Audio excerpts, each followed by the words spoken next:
Assalamualaikum warahmatullahi wabarakatuh. Sahabat beriman, banyak orang yang percaya bahwa mimpinya akan menjadi kenyataan. Namun banyak juga yang menganggap bahwa itu hanyalah bunga tidur. Dalam Islam, mimpi merupakan ukuran seberapa jujur orang tersebut. Semakin jujur orang tersebut, semakin benar mimpi dalam tidurnya. Hal ini sesuai dengan sabda Rasulullah SAW. Apabila telah dekat waktunya hari kiamat, hampir saja mimpi orang yang beriman tidak akan berdusta. Yang paling benar mimpinya adalah orang yang paling jujur ucapannya. Mimpi itu ada 3. Mimpi yang baik sebagai kabar gembira dari Allah, mimpi yang buruk yang berasal dari setan, dan mimpi yang berasal dari diri manusia sendiri. Maka apabila salah satu dari kalian memimpikan sesuatu yang dibenci, hendaklah ia bangun sholat dan tidak menceritakannya kepada orang lain. Hadis riwayat Abu Daud, Al-Tirmizi, Ibnu Majah, Ahmad bin Hanbal, Al-Tamarani, dan Al-Hakim. Lalu bagaimanakah dengan mimpi bertemu dengan hewan? Dapatkan jawabannya dengan menonton video ini, tentunya hanya di channel Motivasi Hijrah Nusantara. Tapi sebelum lanjut, jangan lupa klik subscribe, like, dan lonceng notifikasi untuk mendukung channel ini agar terus menyiarkan syiar Islam. Kucing. Hewan ini memang lucu dan menggemaskan. Namun ketika bermimpi dicakar atau digigit hewan ini, kita harus berhati-hati. Ibnu Sina menaklukkan kucing sebagai orang yang akan sakit menahun. Jika mimpinya melihat kucing menjadi buas, berarti sakitnya akan lebih buruk. Namun jika melihat kucing betina jinak, berarti tahun itu adalah tahun merasakan kenikmatan dan kenyamanan. Jika dalam mimpi kucing betina menjadi buas dan banyak mengganggu, berarti tahun itu adalah tahun menyulitkan hingga kelelahan dan sakit. Lalu jika bermimpi digigit atau dicakar kucing, berarti ia akan dikhianati oleh pelayannya hingga jatuh sakit. Burung. Jika seseorang bermimpi menembak binatang atau burung, itu artinya ia akan kesusahan karena temannya sendiri. Selain itu, seseorang pernah mengadukan mimpinya kepada Syekh Muhammad Ibnu Sirin. Lelaki itu berkata bahwa ia bermimpi melihat seekor burung merpati betina putih di atas anjungan berada di masjid di kota Madinah. Lelaki itu kagum dengan keindahan burung merpati itu. Namun tiba-tiba datang burung elang mengambilnya. Lalu Ibnu Sirin pun mengartikan mimpi itu bahwa Sultan Hajjaj akan menikah dengan anak wanita, Abdullah bin Ja'far At-Tayyar. Dan ternyata benar saja, beberapa hari kemudian Sultan tersebut pun menikahi wanita tersebut. Orang-orang pun menanya Ibnu Sirin perihal tabir mimpi tersebut. Ibnu Sirin menjelaskan bahwa burung merpati betina ditabirkan sebagai wanita. Kecantikannya disimbolkan dengan warna putih. Berada di masjid, tabirnya adalah kemuliaan wanita tersebut. Ibnu Sirin pun tak melihat seorang wanita di kotanya yang lebih cantik wajahnya dan lebih mulia nasabnya kecuali anak gadis Abdullah. Burung Ale diberi arti seorang sultan yang zalim dan suka merampas hak orang lain. Ibnu Sirin pun tak mendapati sultan dengan sifat seperti itu kecuali Hajjaj bin Yusuf. Olehnya itu tabir mimpi pemuda itu begitulah adanya.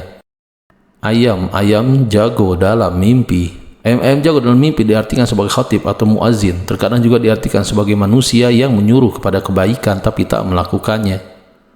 Hal ini pernah ditanyakan oleh seorang laki-laki tentang arti mimpinya tentang ayam jago. Lelaki tersebut bermimpi melihat seekor ayam jago masuk ke dalam rumahnya dan memungut beberapa biji gandum. Ibnu Sirin pun berkata, jika ada sesuatu yang dicuri dari rumahmu, maka beritahulah aku. Setelah beberapa hari, lelaki itu pun datang lagi dan mengadukan bahwa periuk besarnya telah dicuri. Lalu Ibnu Sirin pun mengatakan bahwa seorang muazin adalah pelakunya. Ternyata kenyataannya memang seperti itu. Tikus ini adalah hewan pengerat yang dianggap merugikan, terlebih lagi bagi petani. Dalam mimpi, ada banyak penafsiran jika bertemu dengan hewan yang satu ini. Ibnu Sirin menafsirkan jika bermimpi melihat tikus terluka atau dalam keadaan mati, itu artinya akan mendapatkan aib atau malu. Lain lagi ketika bermimpi membunuh tikus, mimpi tersebut berarti akan mendapatkan keuntungan dalam usaha.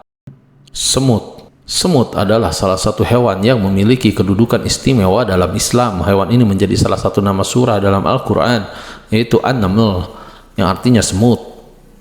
Dalam Islam tidak diperbolehkan membunuh hewan satu ini. Menurut ahli tafsir mimpi Islam, Ibnu Sirin, jika bermimpi melihat semut berbondong-bondong masuk rumah, artinya pun pintu rezeki akan terbuka dan yang mempunyai rumah akan dikaruniai banyak harta.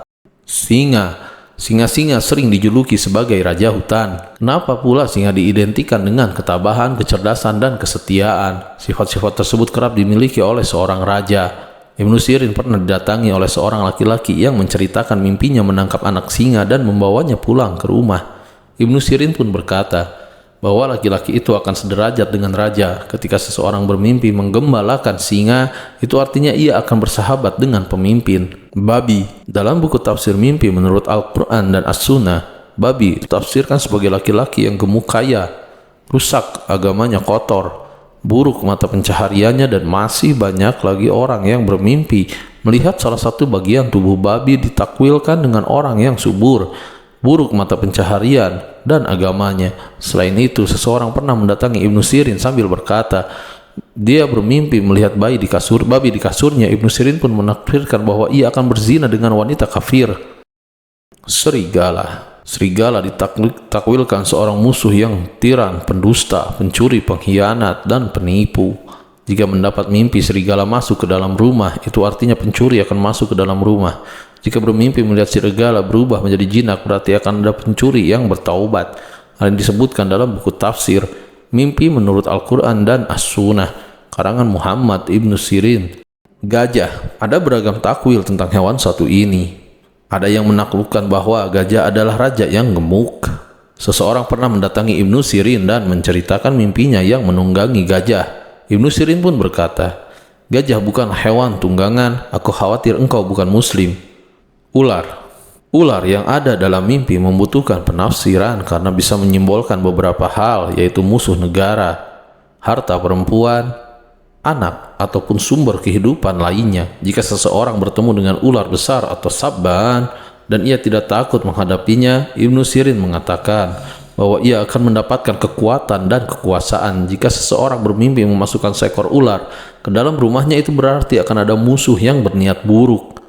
Namun jika ular tersebut bisa ditangkap, itu artinya ia akan memperoleh keuntungan dari orang jahat tersebut. Lain lagi ketika seseorang bermimpi dari saluran kencingnya keluar ular kecil. Hal ini menunjukkan bahwa ia akan mendapatkan seorang anak. Selain itu, ular juga merupakan simbol perempuan.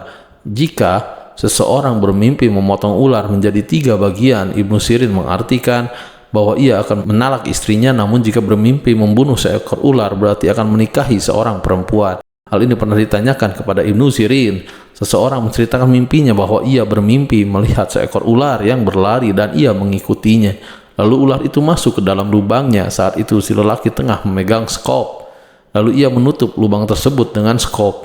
Ibnu Sirin pun menanyakan kepada lelaki tersebut apakah ia melamar seseorang, dan itu dibenarkan. Ibnu Sirin pun mengatakan bahwa sebentar lagi lelaki tersebut akan menikah dan akan memperoleh warisan dari perempuan tersebut. Ternyata lelaki tersebut benar-benar menikah dengan gadis yang dilamarnya. Namun tak lama kemudian perempuan tersebut meninggal dan ia memperoleh warisan 7.000 dirham. Nah, sahabat beriman, itulah beberapa tafsir mimpi jika bertemu dengan beberapa hewan. Ada yang menjadi penanda baik dan ada juga yang menjadi penanda buruk. Namun jangan sampai tafsir mimpi membuat kita menjadi syirik. Sebaiknya kita berpedoman pada anjuran Rasulullah yang berpegang pada hukum Islam. Wallahu a'lam bishawab. Sahabat beriman, jangan lupa berbagi informasi dengan share video ini karena sebaik-baik manusia adalah yang paling bermanfaat bagi manusia. Assalamualaikum warahmatullahi wabarakatuh.